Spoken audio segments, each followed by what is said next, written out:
At the time of recording this, Nintendo has finally talked more about the Nintendo Switch 2 since they initially announced it in January of 2025. They've shown off in their Nintendo Switch 2 Direct mostly some new hardware features, some first-party new releases exclusive to the system, and some new additions to past Nintendo Switch 1 games, which is kind of like DLC.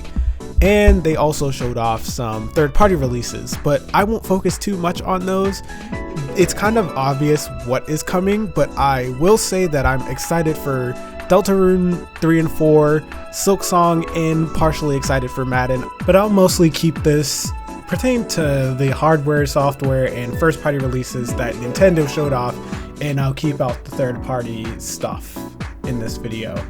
As for brand new features for Nintendo Switch 2, I am super happy to say that they have finally put in some on-device game chat with the new C button and on-device mic, bringing Nintendo now has a new console with a microphone since like the Wii U, which is not really that far back, but it's still kind of disappointing that the Nintendo Switch didn't at least have one. They also showed off a new Nintendo Switch 2 camera, which is interesting, but I don't think many games are going to use this new feature or hardware. They did show off some Mario Party footage with using the camera in Mario Party Jamboree's expansion, which, yes, that is one of the games that they have expanded over to Nintendo Switch 2. Hopefully it's not kind of like the IR sensor that the Nintendo Switch 1 had with its right Joy-Con kind of being a feature that's there but never used in any game. Not even Nintendo used it that much. But it's also great that there is new hardware being made for at least the Nintendo console. They also showed off more about the mouse controls, but not only is it a mouse, but it also uses the gyroscope, so it detects if you're twisting and turning the Joy-Con while using the mouse.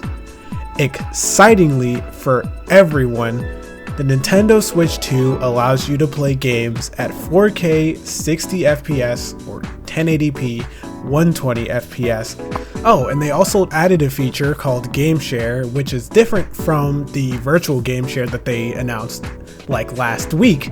It's actually just kind of DS download play on a Nintendo Switch console. As for games that Nintendo showed off, they really only showed off 4 first-party exclusive titles for the Nintendo Switch 2, and then they showed off some expansions to past Nintendo Switch titles, and obviously the third-party games, which I won't get into. To start, they showed off Mario Kart World, which is Mario Kart 9. It's finally great that we have a brand new Mario Kart game that is not in Mario Kart 8. We have not seen a new one since Mario Kart 8 in 2013, which is over 10 years old by now. It's finally great that we have one.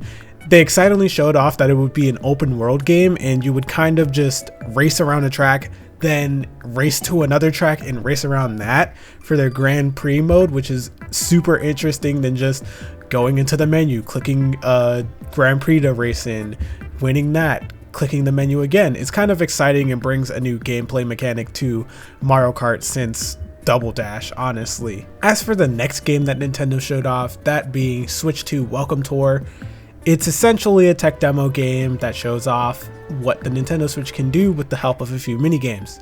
Unfortunately, it has the 1-2 Switch syndrome where it is a paid game to buy. I don't know why Nintendo keeps doing this. Nintendo, if you make a tech demo, just make it free.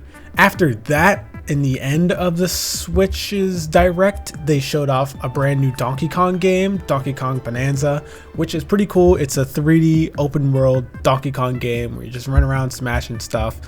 Hopefully we'll see more about that in another Nintendo Direct. And lastly, they thankfully did it. They made a new Kirby Air Riders game. I know, not Air Ride like last time, Air Riders with an ER at the end. And pretty nice that it's made by Masahiro Sakurai. I want to say it's the first Nintendo game that he's made that isn't Smash Bros in a long time, but yeah, we'll have a new Kirby Air Riders game. Overall, I'm excited for a new Nintendo Switch. I don't expect it to be the huge pop-off that the Nintendo Switch 1 was, considering that followed up the Wii U, and it also brought in a new way to play games, but I also don't expect it to be a flop. In my eyes, for it to be a success, it just has to sell well and be the standard upgrade to the Nintendo Switch, which it already is. I just really like the console and can't wait to play it on release day. But let me know what you think in the comments. Don't forget to like and subscribe, and thanks for watching.